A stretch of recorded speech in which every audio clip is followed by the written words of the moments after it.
વાત કરીશું હલ્દી વિશે। હલ્દી દરેકના ઘરમાં હોય જ છે। કોઈ પણ સબ્જી તમે બનાવો તો હલ્દી વગર એમાં ચાલતું નથી હોતું।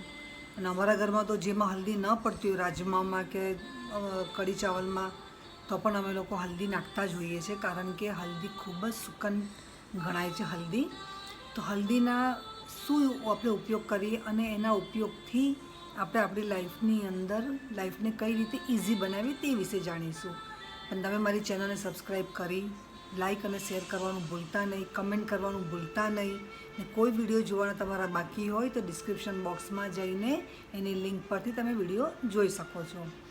તો હલ્દીનો આપણે ઉપયોગ ઘરમાં કરતા જ હોઈએ છીએ। કફ થાય તો આપણે હલ્દીવાળું દૂધ પીતા હોઈએ છીએ, કશે પડી જાય અને વાગે તો આપણે મોચ આવી જાય તો પણ આપણે હલ્દીનો લેપ કરતા જ હોઈએ છીએ। પણ આપણે આજે અલગ ટાઈપના ઉપાયો કરીશું કે જેનાથી આપણે હલ્દીના ઉપયોગ કરીને લાઈફના નાના મોટા પ્રોબ્લેમ સોલ્વ કરીશું।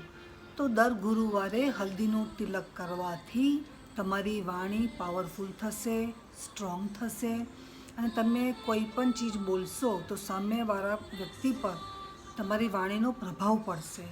જો કોઈ ટીચર હોય અને હલ્દીનું તિલક રોજ કરશે તો એની વાણી પણ સ્ટ્રોંગ થશે અને ટીચિંગ પાવર પણ એનો ખૂબ સારો થઈ જશે। હલ્દીનું તિલક કરવાથી જ્યારે કોઈ ગુરુ મહારાજ આપણને કોઈ સલાહ આપતા હોય છે ત્યારે આપણે એની વાત માની લેતા હોઈએ છીએ ને એ પ્રમાણે કરતા હોઈએ છીએ। પણ ઘણી વખત આપણી વાતનું કોઈની પર પ્રભાવ નથી પડતો, કોઈ આપણી વાત સિરિયસલી નથી લેતું હોતું।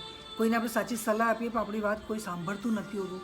કોઈ 4-5 જણા બેઠા હોય તો બધા અંદર વાતો કરતા હોય છે, પણ કોઈ એમાંથી એક જ વ્યક્તિ હોય કે જેની વાણી કોઈ સાંભળવા તૈયાર નહીં, તેની વાણીનો કોઈ પ્રભાવ જ ના હોય। તો દર ગુરુવારે હલ્દીનો તિલક કરવાથી તમારી વાણી સ્ટ્રોંગ થશે, ક્લિયર થશે અને તમારી વાતનો પ્રભાવ પડશે। તમે કોઈ પણ વસ્તુ બોલશો તો સામેવાળા સિરિયસલી એ વાતનું લેશે અને તમારી વાત પણ માનશે। તો તમે 2-3 ગુરુવાર કરશો એટલે તમને પોતાને જ ખ્યાલ આવશે કે હલ્દીનો તિલક કરવાથી મારી વાણીમાં ખાસો ફરક આવ્યો છે, લોકો મારી વાત માનતા થયા છે, સાંભળતા થયા છે। આ રીતે તમે હલ્દીનો તિલક કરવાથી તમને ફરક દેખાશે। હવે બીજો ઉપાય શું કરી શકીએ આપણે? જ્યારે ઘરમાં નેગેટિવિટી આવી જતી હોય છે, બુરી નજર, એવી લાઈ એવું ઘરમાં આવતું હોય છે, તો ઘરમાં અંદર કંકાસ થતો હોય છે, બરકત ચાલી જતી હોય છે, તો હલ્દીનું સ્વસ્તિક મેઇન ડોર પર ઉંબરામાં કરવાથી ઘરમાં નેગેટિવિટી આવશે જ નહીં। અને નેગેટિવિટી ઘરમાં નહીં આવશે તો ઘરમાં ખૂબ સુખ શાંતિ થશે, પરિવારમાં પ્રેમ બની રહેશે। તો હલ્દી જ્યારે તમે કંકુથી સ્વસ્તિક બનાવતા હોય છે તો સાથે એક સ્વસ્તિક તમારે હલ્દીનું પણ બનાવવાનું છે। હલ્દીનું સ્વસ્તિક ગુરુવારથી સ્ટાર્ટ કરવાનું છે ને પછી ડેઈલી કરવાનું છે। તો એ કરશો તો તમારા ઘરમાં નેગેટિવિટી આવતી બંધ થઈ જશે। હવે ઘણી વખત ધંધામાં બરકત નથી હોતી, ધંધોની તરક્કી થતી નથી। કોઈ જોબ કરતા હોય તો એની કરિયરમાં એની તરક્કી અટકી ગઈ હોય છે, નવી જોબ મળતી નથી હોતી। જોબ હોય, બિઝનેસ હોય, કરિયર હોય, તેમાં પ્રગતિ બિલકુલ થતી નહીં હોય। તો તમે તેમાં શું કરી શકો? તો કે હલ્દીને એક ડબ્બીમાં, એક સ્મોલ ડબ્બીમાં હલ્દી ભરી દેવાની અને એને તમારા બાથરૂમમાં મૂકવાની હોય છે।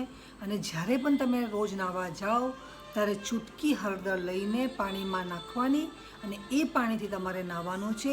એ પાણીથી નાહવાથી તમારો બિઝનેસ, તમારી કરિયર, તમારી જોબ બધામાં તમને ઉન્નતિ, તરક્કી દેખાશે ને આ રીતે તમે હલ્દીનો ઉપયોગ કરી શકો છો। આજે આપણે 3 ઉપયોગની વાત કરી છે અને એ રીતે તમે ઉપયોગ કરજો।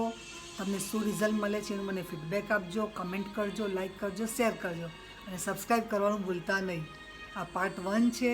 બીજા પાર્ટમાં હું તમને કહીશ કે બીજા હલ્દીના તમે કયા ઉપાયો કરી શકો છો।